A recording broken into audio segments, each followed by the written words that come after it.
Alrighty. Welcome back to Nicholas Comic Corner Classic Less Known Classics.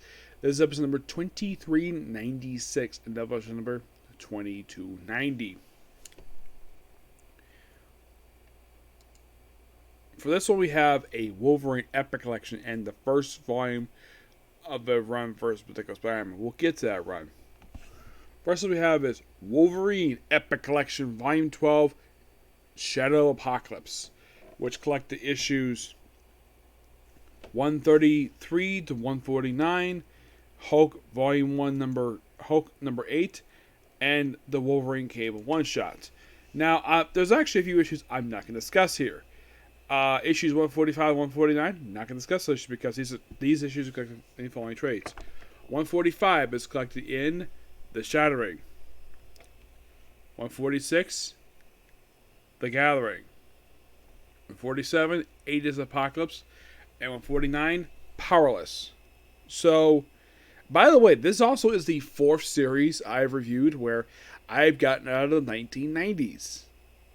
Like, what could possibly be the next one? At this point, it's probably going to be Amazing Spider-Man. Yep. So, how to prove that? Simple. Covers January 1999 to April 2000. And, of course, basically the... Now, here are your writers. This might surprise you. Eric Larson, Eric Stevenson, Fabian Seas, and Joe Casey.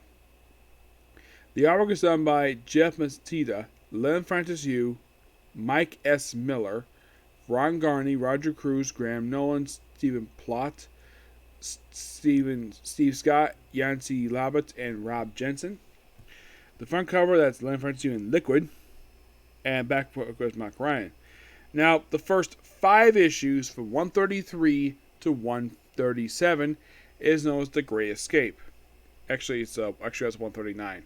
Yeah, it's basically Wolverine with a bunch of guest stars, like issue 133 is a guest appearance by Warbird, aka Carol Danvers. Yep, team with her for adventure. And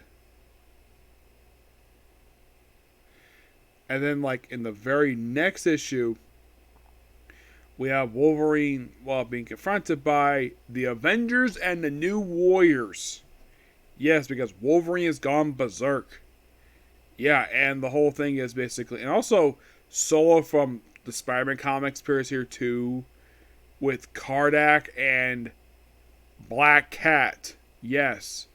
Even the Fantastic Four here that tries to stop Wolverine who's gone berserk. And, yeah. And it turns out it's all done by the Collector. You're thinking, what? The Collector? Yes, the Collector. Yeah. Those who might be asking, why the heck is Eric Larson Wolverine? Wasn't he still at Image this period of time? Yes, he was. He was still working on Savage Dragon at this point in time. And, well, this is also a brief incursion with the Marvel. Because Liefeld and Jim Lee basically returned, so he figured, why not him? He worked on this book, Nova, and New Warriors. I can't think of anything else he worked on Marvel. So yeah, and just an absolute really good storyline. The story itself wraps up with issue number 137. 136, excuse me, yeah. That's where the whole Great Escape thing wraps up.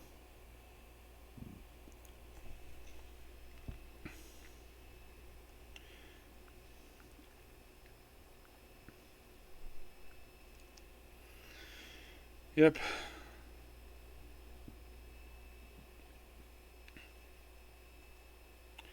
Oh yeah, by the way, the finale, he takes on freaking Galactus. Yes. Which is so awesome. Yep. And then you have a 139, a guest appearance by Cable himself. Yep. Yeah. It's just basically a quick standalone issue where Cable is here, team with Wolverine for an issue. Oh. Excuse me, yep. And then issue 140, he teams with Nightcrawler. It's like, oh, let's turn Wolverine into a team-up book. Like first 140 Cable, now it's Nightcrawler. And then in 141, he teams up with Generation X. Yep. Because it's their turn to make a guest appearance in this book. For 142.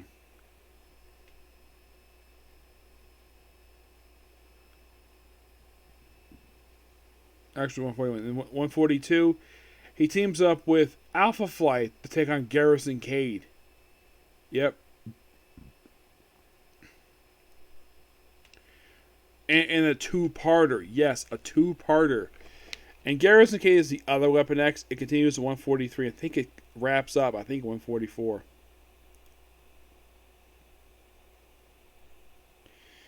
Yeah, and then 144. It's kind of a flashback in a way. Basically, Wolverine first guy's costume. And by the way, in 144, he takes on the leader. Yep. And it's mostly put like a setup for their it's of course the book leads into Wolverine, basically Hulk number 8.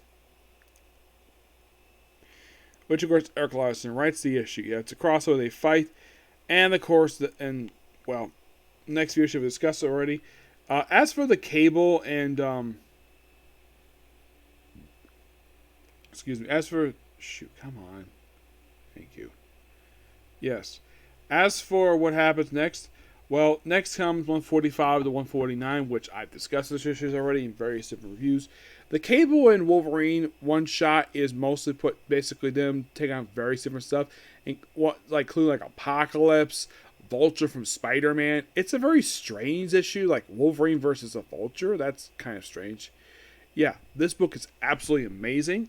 I give this book a 9.5 out of 10. Yep.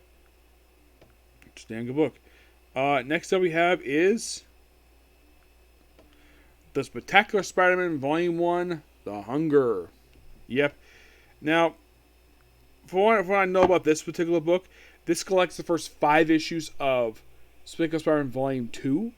Now, this book was launched as a replacement for the canceled at that point Peter Parker Spider-Man. This book here has a return of Eddie Brock Venom, and Mary Jane is absent from the storyline. Don't know why.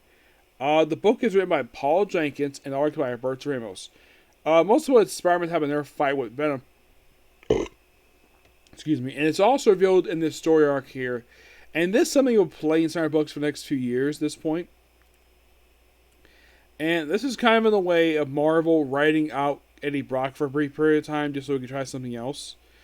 Because in this story arc, it's revealed that Eddie Brock has got cancer and Venom is feeding off of symbiotes. And, well, yeah, the symbiote gets separated from him pretty much with the aftermath of the storyline, and it gets moved over to a couple of different hosts. In case you're curious, though, it takes until like 2014, I think it is. It takes a long time for the symbiote to get back to Eddie Brock, because this is basically one of the last time we see for about 10 years of Eddie Brock being the host of the Venom symbiote. It's a very interesting story for what it is, and, well, not really much else to say about the story arc. It is literally what happens here. Yeah, Paul Jenkins doing Spectacular Spider-Man, that's interesting. Though there'll be a story I'm getting to, and this is there's one particular story arc that's very infamous because it has the debut of a character who would later be Dan Slott used as the main villain for Spider Island. Who is it? You'll find when we get to it. So yeah, not much else to say about these two trades. They're both really good. I thoroughly enjoy them. Roberto Ramos may not be everybody's cup of tea, but I think he's okay here. Though I think it's kind of weird that Eddie Brock is given a gut in this story arc. Yeah, because Eddie Brock is very muscle heavy. Here he's got a gut. That could be because it's except from cancer. It's possible. Also, he's got no hair. I didn't realize this was Eddie Brock because of the artwork.